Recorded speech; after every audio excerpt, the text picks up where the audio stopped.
સમગ્ર શિક્ષા અભિયાન અમરેલી બ્લોક લાઠી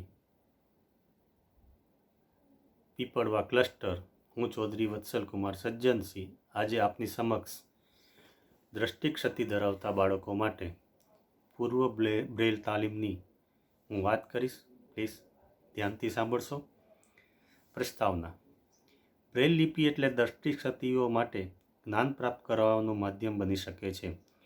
બ્રેલ લિપિમાં તૈયાર થયેલા સાહિત્યનો સીધો પરિચય કરાવતા તે કઠિન એટલે મુશ્કેલ લાગે. બ્રેલ લિપિનો સ્પર્શ કરાવતા પહેલાં બાળકને પૂર્વ બ્રેલની તાલીમ આપવી જરૂરી છે.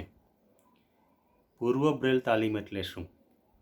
તો બ્રેલ લિપિનું સંપૂર્ણ જ્ઞાન પ્રાપ્ત કરવા માટે દ્રષ્ટિક્ષતિવાળા બાળકને સ્પર્શેન્દ્રિય તાલીમ આપવી પડે. સ્પર્શ શક્તિ, હાથથી, આંગળીથી.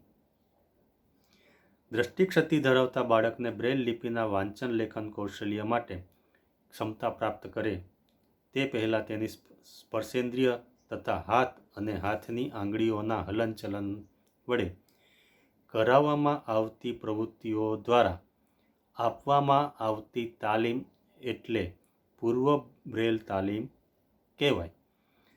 પૂર્વ બ્રેલ તાલીમ બ્રેલ બિંદુઓનો સ્પર્શ કરાવવા તેમજ જુદી જુદી બ્રેલ સંજ્ઞાઓની આકૃતિઓ વચ્ચે રહેલો ભેદ પારખવા બાળકને સક્ષમ બનાવે છે. હાથની આંગળીઓના હલનચલન દ્વારા કરાવવાની પ્રવૃત્તિઓ બ્રેલ લિપિના લેખન કૌશલ્ય માટે કરાવી શકાય. એટલે કહેવાનો તાત્પર્ય છે કે સ્પર્શ શક્તિ તો મજબૂત હોવી જ જોઈએ. બ્રેલ લિપિની અંદર 6 ટપકા આવે. 6 ટપકાની અંદર દુનિયાની તમામ ભાષાનો સમાવેશ થઈ જાય, એની ગોઠવણી થાય. આગળ આવશે એના વિશે થોડું, પણ એ 6 ટપકાની અંદર એક શબ્દ કે એક એનો મૂળાક્ષર બનાવવો હોય, માની લો કે ક લખવું હોય તો પહેલુંનું ત્રીજું ટપકું એટલે ક, તો એની સંકલ્પના કરાવવી પડે કે એ સમજી તો શકે પહેલું ત્રીજું ટપકું એટલે ક, પણ સ્પર્શ દ્વારા કેવી રીતે ખબર પડે? જે એક જાડા પુઠ્ઠાના કાગળની અંદર એના ડોટ પાડ્યા હોય, એની ચીપ પાટીની અંદર ચીપ કલમથી અંદર ડોટ પાડ્યા હોય, લખો ઉપરથી ડોટ પાડો ને હું વાંચવાનું ઊંધું, અને એના પર પછી સ્પર્શથી આંગળી ફેરવવાની, આમ સ્પર્શથી આંગળી ફેરવવાની.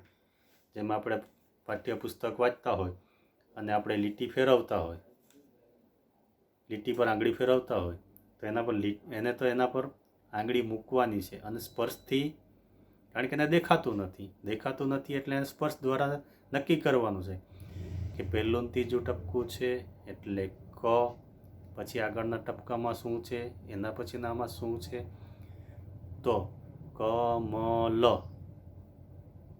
તો કમલ નામ વાંચવા માટે એને એક જેમ આપણે મૂળાક્ષર હોય એમ જ, પણ એને સ્પર્શ દ્વારા ટપકા જજ કરવા પડે. કયું કયું ટપકું છે તેના પરથી એની અક્ષરની ઓળખ થાય અને પછી વાંચન કરે, એટલે વાર લાગે જેવી એની ક્ષમતા. પૂર્વ બ્રેલ તાલીમના તબક્કા. સ્પર્શેન્દ્રિયના વિકાસ માટેની તાલીમ. બ્રેલ લિપિ એટલે જાણે સ્પર્શનો જાદુ. સ્પર્શેન્દ્રિય શક્તિનો વિકાસ કરવો અનિવાર્ય છે. કેટલીક સંકલ્પનાઓ સ્પષ્ટ કરવી જરૂરી છે. પ્રત્યક્ષ અનુભવ દ્વારા શિક્ષણ. સામાન્ય બાળકો પ્રત્યક્ષ અનુભવ દ્વારા જોઈને સંકલ્પના સ્પષ્ટ કરે છે. તે દ્રષ્ટિક્ષતિ બાળકને સંકલ્પનાઓ અનુભવથી સ્પષ્ટ કરાવવી પડે છે. આપણે બ્રેલથી વાંચન તો કરાવી નાખ્યું, પણ અમુક બાબતો એવી છે કે કોઈ આકાર હોય તો આકાર એને આપવો પડે, ત્રિકોણ આકાર આપવો પડે, આકાર બનાવીને અથવા એમ્બોસ કરીને. સર્કલ હોય તો એના પણ નોર્મલ બાળક છે એ ગોળ રાઉન્ડ જોઈને કહી દે કે આ ગોળ છે, પણ આ બાળકને એ સર્કલ દોરાવવું પડે, દોરા પર ઉપર એમ્બોસ કરવું પડે, એમ્બોસ પર એના આંગળીઓ સ્પર્શથી ફેરવવી પડે, પછી એની સંકલ્પના કરાવાય કે આ ગોળ છે. એટલે આ કરાવવું કઠિન છે. બ્રેલ લિપિનો સ્પર્શ કરાવતા પહેલાં બાળકને કેટલીક સંકલ્પના સ્પષ્ટ કરાવવી પડે, જેવી કે જાડું, પાતળું, લાંબુ, ટૂંકું, સીધું, ત્રાસું, લીસું, ખરબચડું, દૂર, નજીક. પછી વિવિધ ભૌમિતિક આકારો જેવા કે ગોળ, ચોરસ, ત્રિકોણ, લંબગોળ, આ બધાની સંકલ્પના કરાવવી પડે. સંકલ્પનાઓ સ્પષ્ટ કરાવવા માટે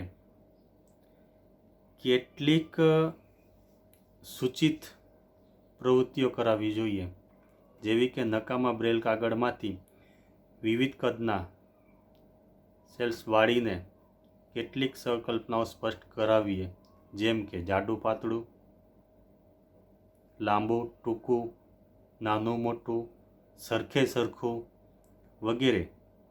પછી એક પૂઠા પર વિવિધ કદની દોરીઓ આડી, ઊભી, સીધી, ત્રાસી ચોંટાડીને બાળકને સ્પર્શ કરાવીને સમજાવી શકાય. ખુલ્લા સ્થાન પર બાળકને ઊભા રાખીને કેટલીક શારીરિક પ્રવૃત્તિ કરાવી શકાય, જેવી કે ડાબું જમણું, આગળ પાછળ, આગળ ખસ, પાછળ ખસ, ડાબે ખસ, ફર, જમણે ખસ, ફર, આગળ ફર, પાછળ ફર. હળવી રમતો દ્વારા જ્ઞાન સાથે ગમ્મત પણ કરાવી શકાય. બાળકોની હરોળમાં તમારી ડાબે કોણ, તમારી જમણે કોણ, બેની વચ્ચે કોણ, બાળકના સ્થાન અદલ બદલ કરાવીએ. સ્પર્શેન્દ્રિય સ્પષ્ટ કરવા માટે અનાજ, કઠોળ, ફળો, શાકભાજી, આકારો બતાવીને સ્પષ્ટ કરાવી શકાય.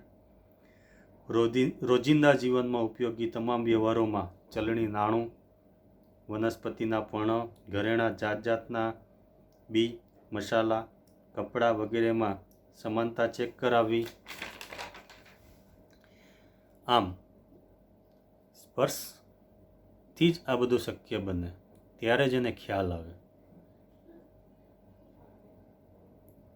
અને આ બધું બાળકને સમજાવવું એટલે તો એ કંટાળી જાય.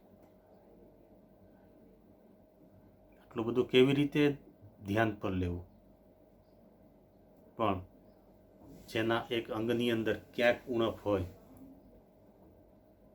એ આંખે જોઈ નથી શકતો, એટલે એનું તમામ શિક્ષણ, એનું જ્ઞાન એ સાંભળીને જ અને સ્પર્શથી જ મેળવી શકે.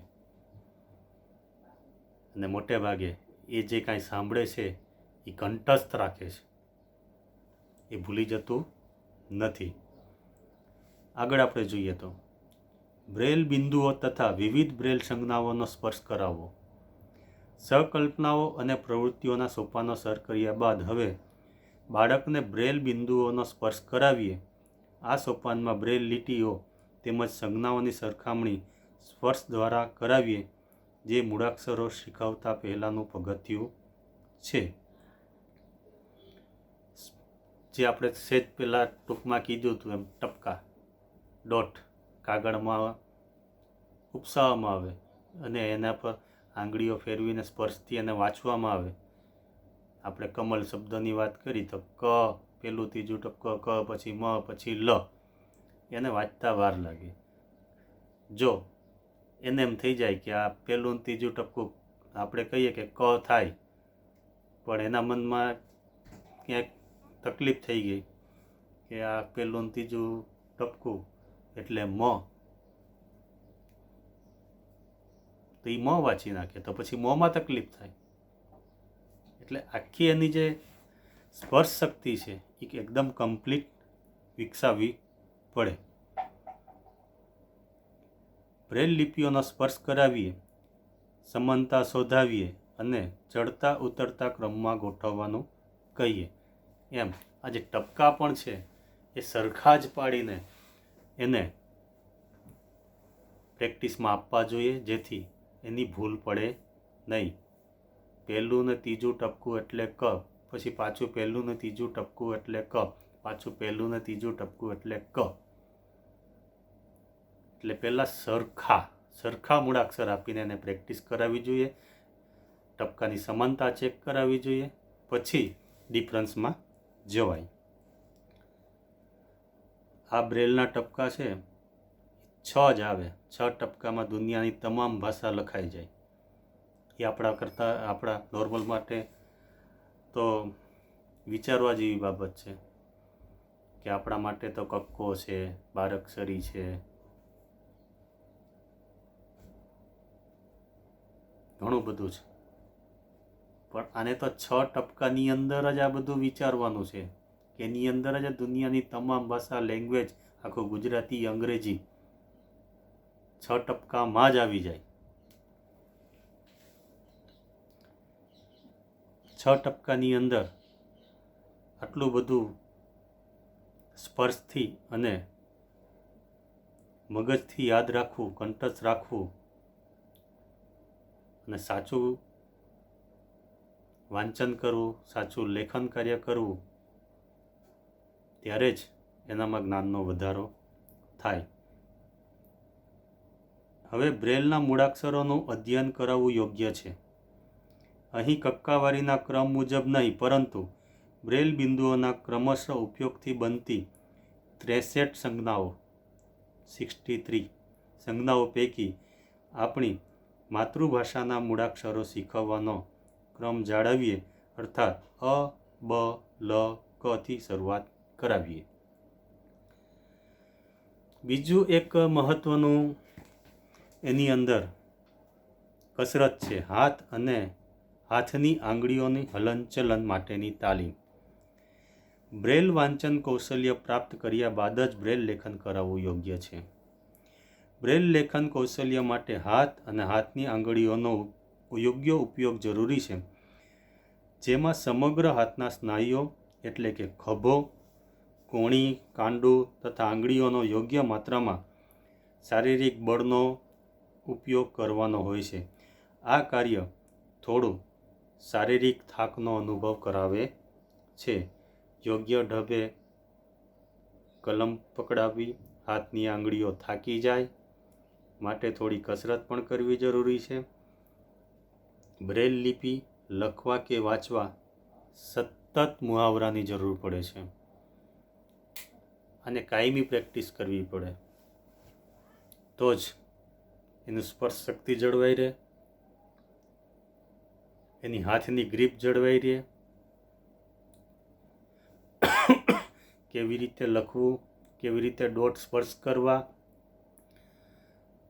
તો જ એ કાયમી અને પ્રેક્ટિસ થાય, તો જ એ બ્રેલ લિપિની અંદર સક્સેસ જાય, તો જ એ સાચું જ્ઞાન પ્રાપ્ત કરી શકે.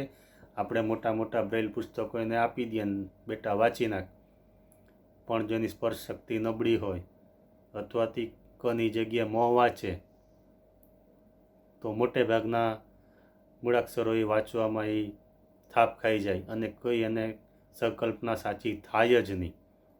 અને સંકલ્પના સાચી ન થાય એટલે એ પુસ્તક વાંચી જ ના શકે, કારણ કે કોઈ વાક્ય રચના ન બને, કોઈ શબ્દ ન બને, તે કેવી રીતે પોસિબલ બને? એટલે એને સતત મુહાવરો મળતો રહેવો જોઈએ. બ્રેલની અંદર લેખન થાય એ કોસ્ટલી છે. બ્રેલના કાગળ બહુ કોસ્ટલી છે અને આપણું એક પુસ્તક 200 પાનામાં લખાઈ જતું હોય તો એનું પુસ્તક તો ઘણું મોટું બને. આપણા દફતરની અંદર બધી ટેક્સ્ટ બુક આવી જાય, પણ જો બ્રેલની બધી ટેક્સ્ટ બુક ભેગી કરે તો બહુ મોટું થાય. શક્ય બને કે એક ચેપ્ટરનું એક ચોપડી બની જાય, એવું બને. એટલે બ્રેલ શીખવું અઘરું છે, શીખવવું પણ અઘરું છે. એ બાળકની ક્ષમતા પર નિર્ભર કરે છે. બાળક કેટલી ઝડપથી એની સ્પર્શેન્દ્રિય વિકસાવે છે, કેટલી એની આમાં શક્તિ છે બ્રેલમાં લખવાની તેના પર ડિપેન્ડ કરે છે. Thank you. જય ભારત, જય હિન્દ.